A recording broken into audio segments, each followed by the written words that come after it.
World top rankings ఉన్న యూనివర్సిటీస్లో ఎలాంటి IELTS రాయకుండా ఫ్రీ ఎడ్యుకేషన్ అండ్ స్కాలర్షిప్ అందుకోవాలంటే కాంటాక్ట్ విదేశ్ కన్సల్ట్స్. నమస్తే, వెల్కమ్ టు ఐడ్రీమ్. పండ్లలో రాజు మామిడి పండు అని అంటూ ఉంటారు. ఈ మామిడి పళ్ళు వేసవి కాలంలో విరివిగా దొరుకుతూ ఉంటాయి. చాలా మంది ఇష్టంగా తింటూ ఉంటారు. అయితే ఇవి తినడానికి కూడా చాలా మంది ఆలోచిస్తూ ఉంటారు, ఇది అందరూ తినొచ్చా, తింటే ఏమైనా ప్రాబ్లమ్స్ వస్తాయా, ఎంతవరకు తీసుకోవాలి, ఇలా చాలా సందేహాలు ఉంటాయి. వీటన్నిటి గురించి కూడా వివరంగా తెలుసుకునే ప్రయత్నం చేద్దాం. మనతో పాటు ఉన్నారు ప్రముఖ ఆయుర్వేద వైద్య నిపుణులు డాక్టర్ మధుసూదన్ శర్మ గారు, చిట్టుబట్ల. వారితో మాట్లాడదాం. నమస్తే సార్. నమస్తే సార్, మామిడి పండు అనగానే ప్రతి ఒక్కరికి ఎంతో ఇష్టమైన పండు. సమ్మర్ రాగానే వస్తుంది, ఎప్పుడు వస్తుందా అని కూడా ఎదురు చూస్తూ ఉంటారు మామిడి పళ్ళ కోసం. కానీ ఈ మధ్య మనం చూస్తే చాలా మంది ఆ మామిడి పళ్ళు తినాలి అన్నా కూడా ఆలోచిస్తూ ఉంటారు. అయితే ఈ మామిడి పండ్లు ఎవరెవరు తినొచ్చు, ఎవరెవరు తినకూడదు అన్నది కూడా మనం ఒకసారి మాట్లాడుకుందాం సార్. తప్పకుండా. యాక్చువల్లీ మీరు అన్నట్లే ఉంటే ఆలోచన చేస్తారు మామిడి పండు తినాలంటే కొంతమంది. ఎందుకంటే వేడి చేస్తుందని చెప్పేసి, సెగ్గడలు వస్తాయని చెప్పేసి, తర్వాత పైల్స్ ప్రాబ్లం పెరిగిపోతుందని చెప్పేసి, తర్వాత మోషన్లో రక్తం పడుతుందని చెప్పేసి, ఒకవేళ షుగర్ ఉన్నటువంటి వాళ్ళైతే షుగర్ పెరుగుతుందని చెప్పేసి, ఇలా వివిధ రకాలుగా ఆలోచన చేసేసి ఆ యొక్క మాధుర్యాన్ని వాళ్ళు పొందలేకపోతారు. అంటే అవగాహన లోపం చేత. కాబట్టి మామిడి పళ్ళని వాళ్ళ యొక్క కండిషన్ బట్టి, వాళ్ళ యొక్క ఆరోగ్య స్థితిని బట్టి, వాళ్ళ యొక్క ఉన్నటువంటి ఇతర అనుబంధమైనటువంటి ఆరోగ్యకరమైనటువంటి పరిస్థితిని బట్టి వాళ్ళు మామిడి పండు అయితే తినొచ్చమ్మా. కానీ ఎవరికి సంబంధించిన మినహాయింపులు, పరిధులు వాళ్ళకు ఉన్నాయమ్మా. ఉదాహరణకి షుగర్ వ్యాధిగ్రస్తుల గురించి మనం ఆలోచించినట్లయితే, షుగర్ వ్యాధిగ్రస్తులు పూర్తిగా మామిడి పండు తినకూడదని చెప్పేసి ఎక్కడ లేదమ్మా. అవగాహన లోపం చేత చాలా మంది దూరం అయిపోతుంటారు. యాక్చువల్గా దొరికేదే ఇంచుమించు ఒక 2 months మ్యాక్సిమం దొరుకుతుందమ్మా. దాన్ని కూడా వీళ్ళు ఏమంటే అవగాహన లోపం చేత వాటిని సరిగా సద్వినియోగం చేసుకోలేక ఇబ్బంది పడుతుంటారు. కానీ తినకూడదని ఏం లేదమ్మా. తినే విధానంలో అవగాహన కలిగి ఉండి తింటే సరిపోతుందమ్మా. వెరీ గుడ్, మంచి ప్రశ్నమా. సర్వసాధారణంగా ఏం చేస్తామంటేమా, మనం జనరల్ గా ఆరోగ్యవంతులు ఏం చేస్తామంటే, బాగా మాగినటువంటి మామిడి పండుని చిన్న చిన్న ముక్కలుగా చేసుకోను, లేకపోతే జ్యూస్ గాను ఏదో ఒక రూపంలో తింటుంటాము, లేకపోతే అలాగే పండు తినడం అని చేస్తుంటాము. రెండవది ఏంటంటే, సర్వసాధారణంగా మనం ఏం చేస్తామంటే పైన ఉన్నటువంటి తొక్క రుచి కొంచెం ఇబ్బంది ఉంటుంది, ఒగరుందే ఉద్దేశంతో తొక్క తీసేసి లోపల గుజ్జును ప్రిఫర్ చేస్తూ తీసుకుంటుంటాము. ఆరోగ్యవంతులకైతే పర్లేదమ్మా, అలా తీసుకోవచ్చు, ఇబ్బంది లేదు. కానీ షుగర్ వ్యాధిగ్రస్తులు, షుగర్ తో ఇబ్బంది పడేటువంటి వాళ్ళు మాత్రం ఈ పద్ధతిలో వాడకూడదమ్మా. వాళ్ళు చిన్నది వారానికి ఒకసారి కానీ 2 సార్లు కానీ చిన్న మామిడి పండు తీసుకోవచ్చు. తీసుకునేటువంటి విధానం కూడా ఎలాగుంటుందంటమ్మా, వాళ్ళు తొక్కతో సహా తినాలమ్మా. తొక్క తీసేయకుండా అలాగే తినాలి. ఎందుకంటే తొక్కలో ఫైబర్ కంటెంట్ ఎక్కువ ఉంటుంది. అటువంటి ఫైబర్ కంటెంట్ ఉన్నటువంటి ఆ మామిడి పండును మనం తీసుకోవడం వల్ల, షుగర్ వ్యాధిగ్రస్తులు తీసుకోవడం వల్ల ఏం జరుగుతుందంటే, షుగర్ త్వరగా బ్లడ్ లోకి అబ్జర్వ్ కాకుండా కొంత ఈ ఫైబర్ కంట్రోల్ చేస్తుందమ్మా. అంటే త్వరగా రక్తంలో కలవకుండా ఉంటుంది మామిడి పండులో ఉంటుంది చక్కెర, షుగర్. సో అలా తీసుకోవడం వల్ల వాళ్ళకైతే ఇబ్బంది ఉండదమ్మా. వారానికి 1-2 తీసుకున్న ఇబ్బంది లేదమ్మా చిన్న మామిడి పండ్లు. దానివల్ల అయితే ఇట్లా తీసుకోవాలమ్మా. రెండోది తొక్కతో పాటు తీసుకోవాలి. రెండోది ఏమంటే మరీ పండినది తీసుకోకూడదమ్మా. పండినటువంటి దాంట్లో షుగర్ కంటెంట్ ఎక్కువ ఉంటుంది. కాబట్టి దూరగా ఉన్నటువంటి మామిడి పండు షుగర్ వాళ్ళు ప్రిఫర్ చేయడం మంచిది అమ్మా. అట్లా తీసుకోవచ్చు. ఇది చెప్పేసరికి మీకు వెయిట్ ఉన్నటువంటి వాళ్ళు ఎలా తీసుకోవాలని డౌట్ వచ్చింది. ఎందుకంటే చాలా మంది మేము బాగా ఓవర్ వెయిట్ ఉన్నాం, దీంట్లో షుగర్ లెవెల్స్ ఎక్కువ ఉంటాయి, తింటే ఎక్కువ లావ్ అయిపోతామేమో అనేసి అనుకుంటూ ఉంటారు. సో మరి షుగర్ ఉన్న వాళ్ళు ఎలా తీసుకోవాలన్నది చెప్పారు, మరి వెయిట్ ఉన్న వాళ్ళు ఎలా తీసుకోవాలి? కరెక్ట్ అమ్మా. ఇప్పుడు వెయిట్ ఉన్న వాళ్ళు కూడా ఈ రోజుల్లో సర్వసాధారణమైనటువంటి ప్రాబ్లం అయిపోయిందమ్మా. ప్రతి ఇంట్లో వెయిట్ ఉన్నటువంటి వాళ్ళు, ఇది కామన్ ప్రాబ్లం అయిపోతుంది రోజు రోజుకి. సో వెయిట్ ఉన్నటువంటి వాళ్ళు ఎలా తీసుకోవాలంటమ్మా, ఉదయం పూట బ్రేక్ఫాస్ట్ లో కానీ, మధ్యాహ్నం పూట లంచ్ లో కానీ, లేకపోతే రాత్రి లేదా సాయంత్రం డిన్నర్ లో ఏదో ఒక టైంలో తీసుకోవచ్చమ్మా. బట్ ఇది తీసుకుంటే మిగతా ఫుడ్ బంద్ చేసేయాలమ్మా. ఓన్లీ ఫ్రూట్ ఒకటే, జస్ట్ ఇదే ఫ్రూట్ అంతే. ఒక 2 ఫ్రూట్స్ తీసుకొని, ఫర్ ఎగ్జాంపుల్ మంచి వాళ్ళకి తినాలనిపిస్తుంటాయి, మంచి పండ్లు దొరుకుతుంటాయి. ఆ టైంలో ఏం చేయాలంటే ఉదయం కానీ, మధ్యాహ్నం కానీ, రాత్రి కానీ ఏదో ఒక టైంలో 2 పళ్ళమ్మా కట్ చేసేసి తొక్కతో సహా వీళ్ళు కూడా తొక్కతో తీసుకొని బాగా ఎంజాయ్ చేయొచ్చమ్మా.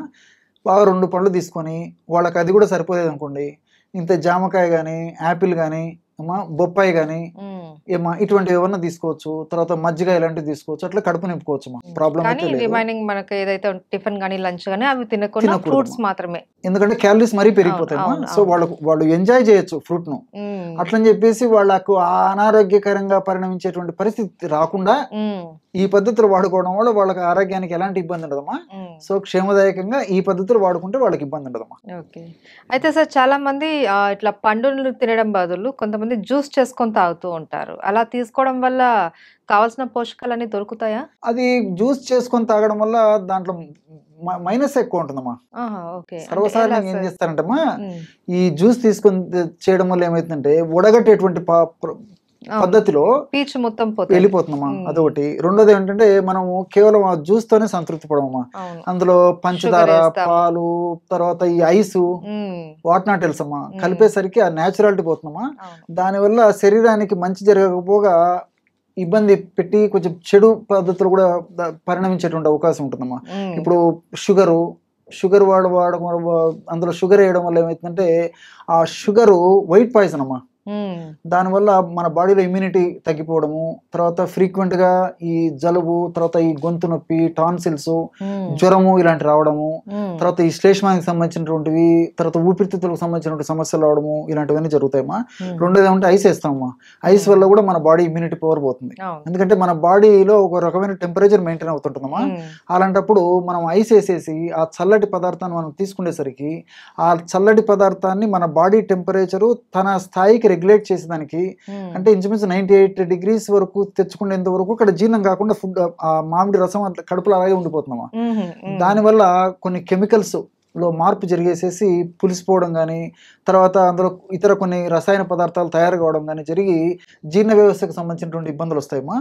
కాబట్టి జ్యూస్ తాగడము తప్పని పరిస్థితులు అయ్యి పళ్ళు లేనటువంటి వాళ్ళు, చిన్నపిల్లలు, నమలేనటువంటి వాళ్ళు అమ్మా, తర్వాత ఈ ముక్కలు తినలేటువంటి వాళ్ళు, ఇలాంటి ఎవరన్నా ఇబ్బంది ఉన్నటువంటి వాళ్ళు ఎప్పుడైనా తప్పని పరిస్థితులు అయితే వాడుకోవచ్చు. కానీ పండును ప్రకృతి ఇచ్చినట్టు అలాగే తినడం చాలా వరకు శ్రేయదాయకం. అయితే సార్ చాలా మంది ఏం చేస్తారంటే స్టోర్ పెట్టేసుకుంటూ ఉంటారు, ఇట్లా ఫ్రిడ్జ్ లో పెట్టేసుకొని తింటూ ఉంటారు.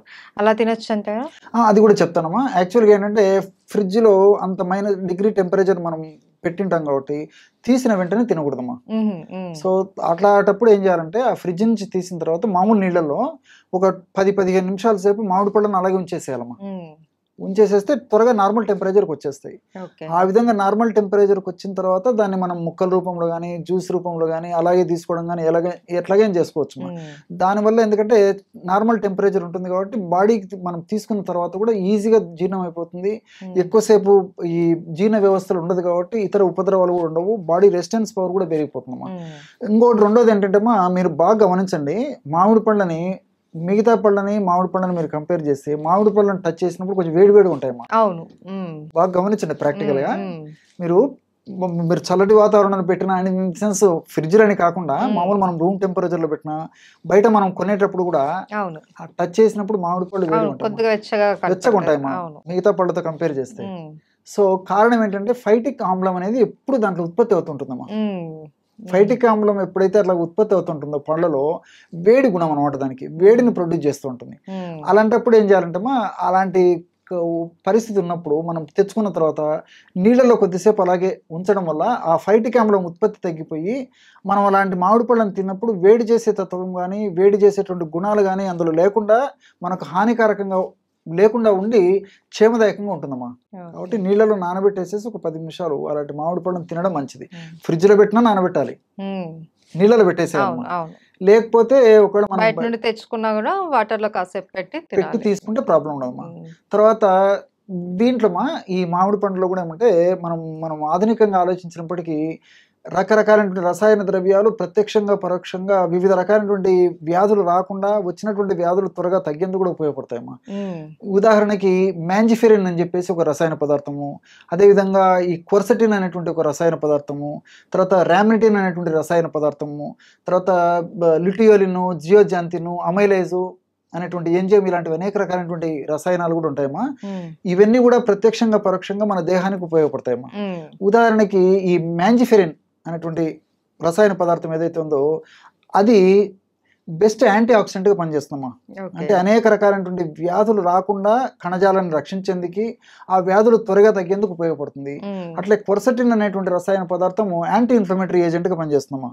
అంటే శరీరంలో ఇన్ఫ్లమేషన్ అనే ప్రక్రియను త్వరగా పెరగకుండా, అసలు పెరగకుండా ఉండేందుకు కూడా ఈ యొక్క క్వర్సెటిన్ అనేటువంటి రసాయన పదార్థం ఉపయోగపడుతుందమ్మా. అట్లే రామినిటిన్ అనేటువంటి ఒక కెమికల్ ఉందమ్మా.